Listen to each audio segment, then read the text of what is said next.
Good morning Sukhdev, का हाल है?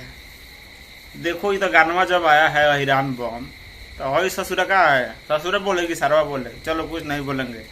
शुभम सिंहवा ये आके यहाँ पे लिख रहा है का भक्ति में जातिवाद क्यों? सब क्या देखना पड़ रहा है। अच्छा है मैं अंधा हूँ। बात सही है, लगा ना कि बात सही है। देखो जो एक मतलब मैं बोलूँ तो मतलब मैं तो जातिवाद करता नहीं। बात सुनो, बताऊंगा, उसके बाद देखना वीडियो को पूरा अंदर, ठीक है? तो आते हैं मेन मुद्दे पे। ये बोल रहा है कि भक्ति में जातिवाद क्यों, भोजपुरी के लिए मैं बोलूंगा, ठीक है भाई तू बोल। लेकिन जो खुद जातिवाद से निकला हुआ मतलब एक मकोरा है, कीड़ा है, वो क्या जातिवाद मतलब खत्म करेगा? ये सभी तो जातिवाद कर रहे हैं।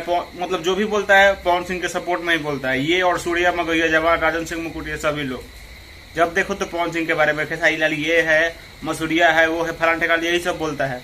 जो खुद जातिवाद मतलब कर रहा है वो दूसरे को क्या सजेशन दे रहा है? सबसे पहले तू खुद सुधर चुतिया इंसान, उसके बाद किसी को बताना, ठीक है? तो ऐसे ऐसे मतलब कुत्ता सियार पे मतलब क्या बताए, ध्यान न दें और गाना को सुने। गाना एकदम लाजवाब है, गर्दा उड़ा के शेयर करिए, ठीक है? वीडियो को बस यहीं पे खत्म करते हैं। पसंद आया हो तो वीडियो को